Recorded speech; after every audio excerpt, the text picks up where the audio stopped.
आपको बता दें कि महाराष्ट्र का पूरा मामला जहां पर थोड़ी देर में विधायकों की अयोग्यता पर फैसला आना है।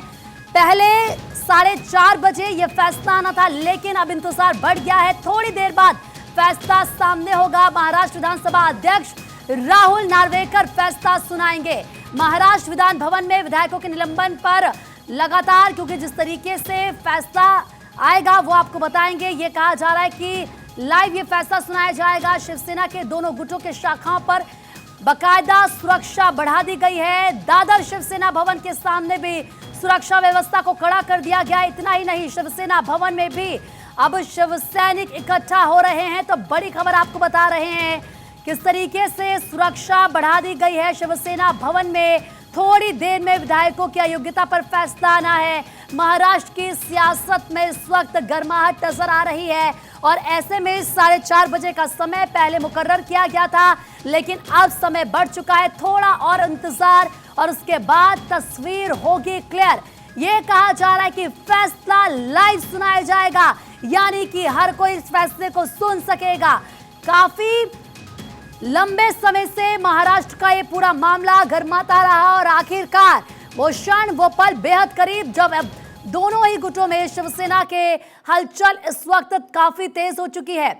दरअसल 20 जून 2022 को पूरा मामला सामने आया था, जब 15 शिवसेना के और 10 निर्दलीय विधायक उस वक्त थे।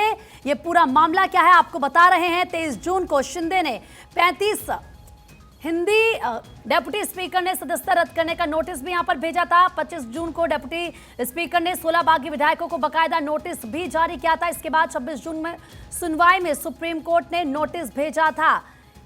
सिलसिलेवार तरीके से आपको बता रहे हैं कि कब कब क्या क्या हुआ और अब पूरा मामला इस वक्त काफी ज्यादा सुर्खियों में है। आपको याद होगा 20 जून 2022 को 25 विधायक गुवाहाटी निकले थे। उसके बाद 15 शिवसेना के और 10 निर्दलीय विधायक थे। 23 जून को शिंदे ने 35 विधायकों के समर्थन का दावा किया था। डिप्टी स्पीकर ने सदस्यता रद्द करने का नोटिस भेजा और उसके बाद लगातार महाराष्ट्र की सियासत गर्माती चली गई।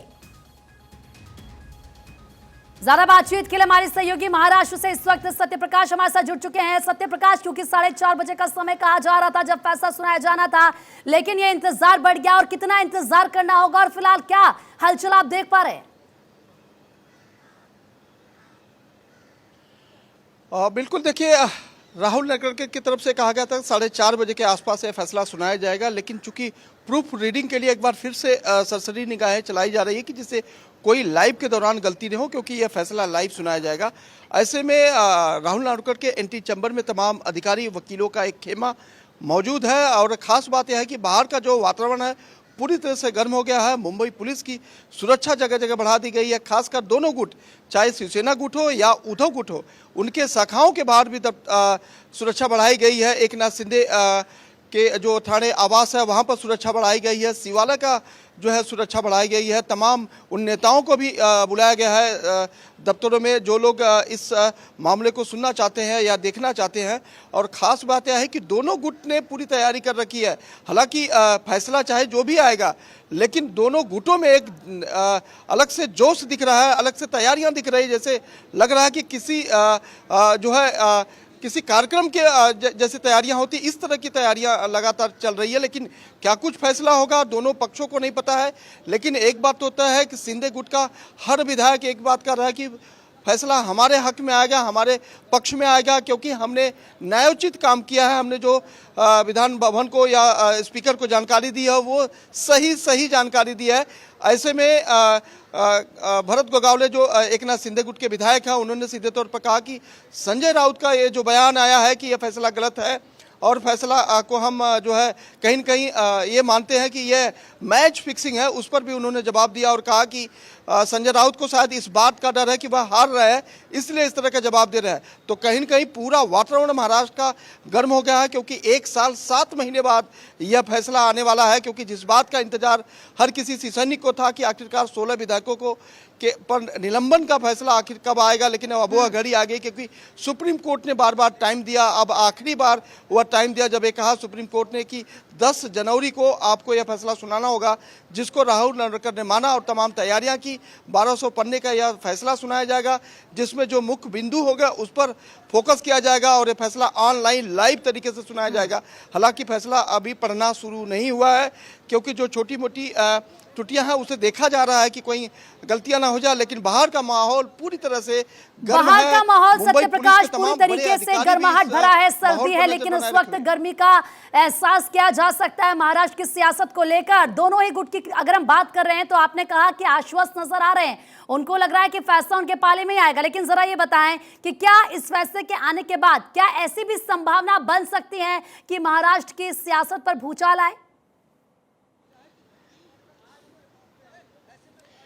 देखिए, राहुल नार्वेकर का सुबह का जो बयान है वो साफ जाहिर करता है कि जो फैसला आएगा वो शायद न्यूट्रल आएगा, क्योंकि दोनों पक्ष जो है सुप्रीम कोर्ट का रुख करने के लिए भी तैयार है। यानी कि जो राहुल नार्वेकर फैसला करने वाले हैं दोनों पक्षों को लेकर करने वाले हैं। हालांकि किसी एक पक्ष के लिए अगर राहुल नार्वेकर ये फैसला सुनाते हैं, जैसे अगर मान लिया जाए कि 16 विधायकों के निलंबन पर अगर राहुल नार्वेकर 16 विधायकों को निलंबित करते हैं, तो जाहिर तौर पर यही बात जो है उद्धव ठाकरे के उन 14 विधायकों के ऊपर भी लागू होती है। इसलिए यह फैसला ये माना जा रहा है कि शायद न्यूट्रल हो सकता है। हालांकि उद्धव गुट को इस बात का अंदेशा जरूर है कि कहीं न कहीं यह फैसला जो है शिंदे गुट की तरफ जा रहा है, और ये वजह है कि उद्धव गुट ने अपने तमाम वकीलों के साथ भी बैठक की है और आने वाले समय में उनकी पूरी तैयारी है कि अगर ये जैसे कि आपने कहा कि अभी तक ऐसा लग रहा है, देखा जा रहा है कि माना जाए कि फैसला अगर न्यूट्रल आता है, यानी कि अगर ये शिंदे गुट के पाले में जाता है फैसला, और ऐसे में उद्धव ठाकरे क्योंकि पहले ही नाराजगी जता चुके हैं, ये कह चुके हैं कि फैसला आने से पहले जो मुलाकात की गई थी डिप्टी स्पीकर के साथ उसको लेकर उन्होंने नाराजगी जताई थी, तो क्या विकल्प बचते हैं उद्धव गुट के पास? वो आगे क्या रास्ता इख्तियार कर सकते हैं या वो क्या रास्ता चूज कर सकते हैं अगर ऐसा होता है? देखिए दो बातें हैं। एक तो यह फैसला आएगा कि जो हम फैसला सुना रहे हैं वो सभी के लिए लागू होगा, लेकिन यानी कि सभी विधायकों के लिए, चाहे वो शिंदे गुट के विधायक हो या उद्धव गुट के विधायक हो। यानी कि यह फैसला दोनों पक्ष के लिए एक ऐतिहासिक फैसला होगा, क्योंकि अगर आप किसी पार्टी से बगावत करते हैं तो सबसे पहले यह आपको तय करना होगा कि आप मुख्य पार्टी के साथ हैं या बगावत करने के बाद किसी पार्टी के साथ आपने जो है ज्वाइन किया है, उनके साथ मर्ज हो गए। लेकिन इस तरह की स्थिति महाराष्ट्र में नहीं है, क्योंकि शिंदे जो है शिवसेना से अलग होने के बाद उन्होंने किसी पार्टी को ज्वाइन नहीं किया, बल्कि पार्टी को ही अपना लिया। हालांकि चुनाव आयोग ने मेजोरिटी देख के उन्हें यह जरूर कह दिया कि शिवसेना जो असली है वो एकनाथ शिंदे के पास है। अब ऐसे में राहुल नार्वेकर अगर फैसला सुनाते हैं या न्यूट्रल फैसला रखते हैं कि जो पार्टी शिंदे गुट जो है अगर किसी पार्टी के साथ अटैच है तो जाहिर तौर पर वह निलंबित हो सकता है, या अटैच नहीं है यानी कि न्यूट्रल है या अलग है, तो वह शायद सुप्रीम कोर्ट का रुख कर सकते हैं, क्योंकि ये जो मामले की सुनवाई जो सुप्रीम कोर्ट करेगा, क्योंकि स्पीकर के अधीन यह फैसला नहीं होता कि आप किस पार्टी में जाए, किस पार्टी में मर्ज हो जाए। तो एक न्यूट्रल जगह जरूर स्पीकर छोड़ने वाले ऐसा लग रहा है। यही वजह है कि दोनों दल पूरी तरह से तैयारी में है कि अगर इस तरह के फैसला आता है तो जाहिर तौर पर सुप्रीम कोर्ट का अभी रास्ता खाली है और सुप्रीम कोर्ट का रुख भी कर सकते हैं। सुप्रीम कोर्ट का रुख भी आगे कर सकते हैं सत्य प्रकाश, लेकिन हमने इससे पहले देखा है कि महाराष्ट्र की सियासत में किस तरीके से उठापटक रही है, और अगर उद्धव गुट की बात करें वो लगातार बहुत ज़्यादा आक्रामक रहे हैं। राज्य में चुनाव होने में भी ऐसा नहीं है कि बहुत लंबा समय है, ज़्यादा लंबा समय भी नहीं है, तो क्या ऐसा भी हो सकता है कि जो भी फैसला है उसको मान लिया जाए ये समझ के कि अब चुनाव ज़्यादा नहीं है और इसी बात को जनता के बीच लेके आगे जाया जाए? ऐसा हो सकता है? देखिए, उद्धव ठाकरे गुट की जो तैयारी है वो साफ जाहिर करती है कि उद्धव ठाकरे गुट जो है इनके फैसले से पूरी तरह से सहमत नहीं होने वाले हैं। इसलिए तमाम उन नेताओं को भी उनके शाखाओं पर, उनके दफ्तर पे या शिवसेना भवन पे बुलाया गया है, जिससे आपसी बातचीत भी किया जा सके। हालांकि मैंने पहले भी बताया कि उद्धव ठाकरे ने उन तमाम अपने बड़े वकीलों के साथ बैठक की है, जिसमें उन्होंने ये जानने की कोशिश की है कि आखिरकार जो फैसला आएगा उस पर हम आगे का क्या कदम उठा सकते हैं।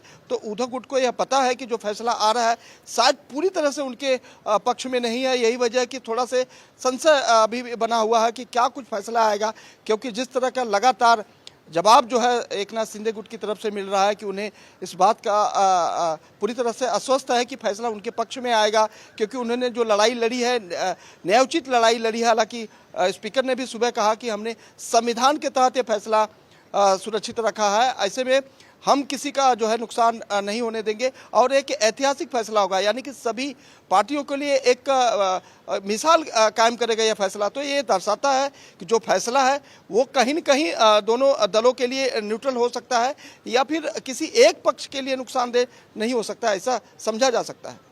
जी, तो अगर ऐसा होता है तो देखना होगा क्या होगा। लेकिन सत्य प्रकाश, क्योंकि ये भी कहा जा रहा है कि जो दोनों ही गुट है वहां पर इस वक्त सुरक्षा, दोनों ही जो भवन है वहां पर सुरक्षा दरअसल बढ़ा दी गई है। उसको लेकर क्या तस्वीर, क्या ये माना जा रहा है कि माहौल गर्मा जा सकता है, इसीलिए पहले से ही जो कदम है वो उठाया जाए, सुरक्षा और बढ़ा दी गई है?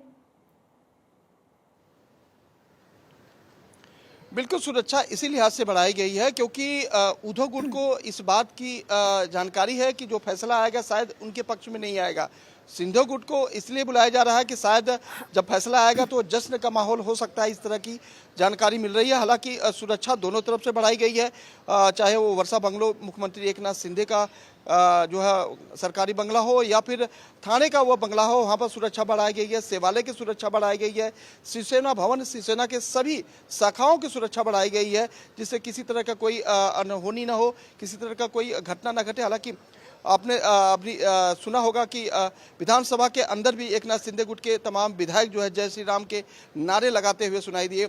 इसमें इससे साफ जाहिर होता है कहीं न कहीं शिंदे गुट को पूरी तरह से यह जानकारी मिल रही है कि शायद फैसला जो आने वाला है उनके पक्ष में आने वाला है, उनकी हार नहीं होने वाली है, उन्हें निलंबित नहीं किया जाने वाला। इस तरह का फैसला शायद इस बात का अंदेशा जताया जा रहा है। लेकिन क्या कुछ फैसला होगा वो अभी भी पन्नों में है और अभी तक इसकी सुनवाई नहीं शुरू हुई है।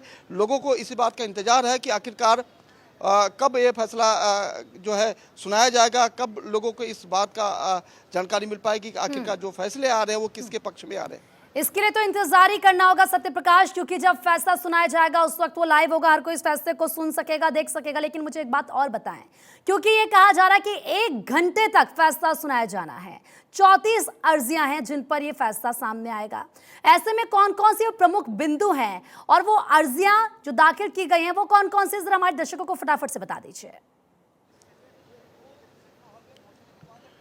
देखिए, बिल्कुल 1200 पन्ने का यह फैसला होगा। ऐसे में 1200 पन्ने पढ़ना हर किसी के लिए नामुमकिन है, लेकिन जो प्रमुख बिंदु रहेंगे उस पर फोकस किया जाएगा। प्रमुख बिंदुओं में जैसा कि आपने बताया 34 अर्जियां दी गई है।